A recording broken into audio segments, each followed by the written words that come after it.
Hello students. आज का हमारा टॉपिक है क्लास 12th का चैप्टर 1, जिसका नाम है ईंट, मनके तथा अस्थियाँ। इस चैप्टर की शुरुआत हम करते हैं हड़प्पा सभ्यता से, जिसको हम सिंधु घाटी सभ्यता भी कहते हैं, और सभ्यता को अपन संस्कृति नाम से भी बोल सकते हैं। अब हम देखते हैं सभ्यता या संस्कृति शब्द का अर्थ। पुरातत्वविद संस्कृति शब्द का प्रयोग पूरा वस्तुओं के ऐसे समूह के लिए करते हैं जो एक विशिष्ट शैली के होते हैं और सामान्यतया एक साथ और एक विशिष्ट भौगोलिक क्षेत्र तथा कालखंड से संबंध पाई जाने वाली विशिष्ट वस्तुओं के समूह को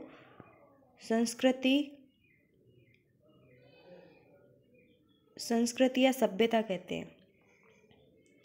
विशिष्ट पुरावस्तुओं में मोहरे, मनके, बाट, पत्थर के फलक और पकी हुई ईंटें शामिल होती हैं। तो ये हमने देखा है सभ्यता या संस्कृति का अर्थ।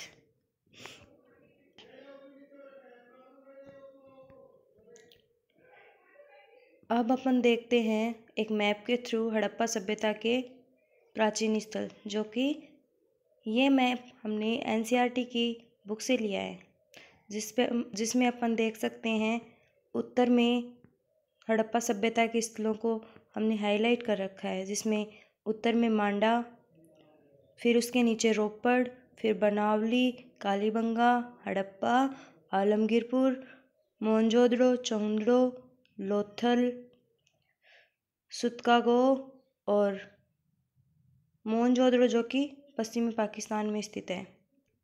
तो ये अपन ने देखे हड़प्पा सभ्यता के प्रमुख पुरास्थल, जो कि इस मैप में प्रदर्शित किए गए हैं। अब अपन देखते हैं हड़प्पा सभ्यता का विस्तार से परिचय।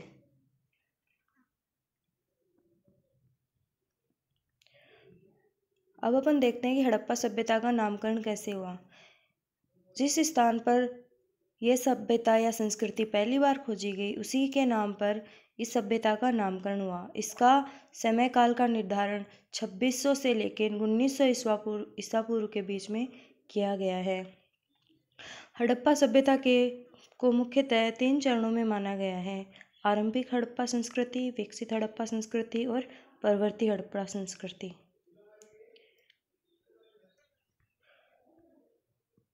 अब हम देखते हैं, क्या आपको पता है कि मतलब ईसा पूर्व और एडी और बीसी में क्या डिफरेंस होता है? एडी और बीसी का फुल फॉर्म क्या होती है? तो अपन देखते हैं, एडी और बीसी एक समय निर्धारक चिन्ह है, जिनका अर्थ होता है, बीसी का अर्थ होता है before Christ, and before Christ मतलब ईसा के जन्म से पूर्व, और एडी होता है एनो डोमिनी, जो कि होता है ईसा मसीह के जन्म वर्ष को कहते हैं एनो डोमिनी, और बीपी का मतलब होता है बिफोर प्रेजेंट, मतलब आज से पहले।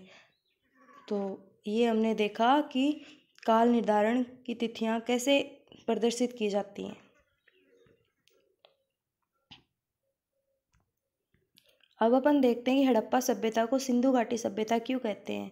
इस सभ्यता को सिंधु घाटी सभ्यता इसलिए कहा जाता है क्योंकि यह सभ्यता सिंधु घाटी के आसपास फैली हुई थी और यह इलाका उपजाऊ था, तो हड़प्पा वासी यहाँ पर खेती किया करते थे, इसलिए सिंधु घाटी सभ्यता कहा जाता है कि इसको हड़प्पा सभ्यता को। अब अपन देखते हैं हड़प्पा सभ्यता की जानकारी के प्रमुख स्रोत। हड़प्पा सभ्यता की जानकारी हमें पुरातात्विक अभिलेखों, उनकी खुदाई से प्राप्त आवास, मृदभांड और आभूषण, औजार, मोहरे, इमारतें और खुदाई से मिले सिक्कों के आधार पर हम हड़प्पा सभ्यता की या किसी भी सभ्यता की जानकारी प्राप्त कर सकते हैं। अब हम देखते हैं कि सिंधु घाटी सभ्यता की निर्माण में किन किन प्रजातियों ने सहयोग किया।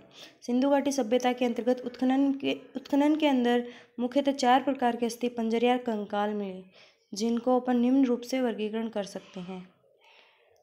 पहला है प्रोटोस्टेलॉइड, दूसरा भूमध्य सागरीय, तीसरा है अल्पाइन, चौथा है मंगोलियन। अब अपन देखते हैं हड़प्पा सभ्यता के प्रमुख स्थल।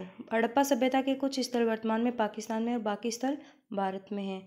नागेश्वर जो कि गुजरात में है, बालाकोट पाकिस्तान में है, चमुंडड़ो पाकिस्तान में है, कोट दीजी भी पाकिस्तान में है और धोलावीरा गुजरात में है। लोथल गुजरात में है, कालीबंगा राजस्थान में है जो कि एक हड़प्पा सभ्यता का प्रमुख स्थल है। बनावली हरियाणा में है और राखीगढ़ी हरियाणा में है। तो ये थे कुछ प्रमुख स्थल हड़प्पा सभ्यता के, जो कि परीक्षा की दृष्टि से हमेशा ही इम्पोर्टेंट होते हैं।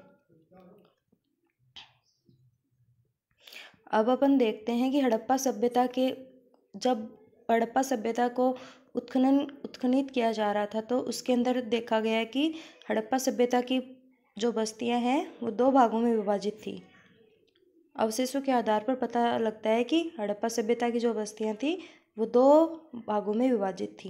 पहला भाग था दुर्ग जो कि कच्ची ईंटों के चबूतरे पर बने होते थे और दुर्ग को दीवारों से घेरा गया था। दुर्ग पर बनी संरचनाओं का प्रयोग संभवतः विशिष्ट सार्वजनिक प्रयोग के लिए किया जाता था। और दूसरा भाग था निचला शहर। निचला शहर आवासीय भवनों के उदाहरण प्रस्तुत करता है। निचला शहर भी दीवारों से घेरा गया था।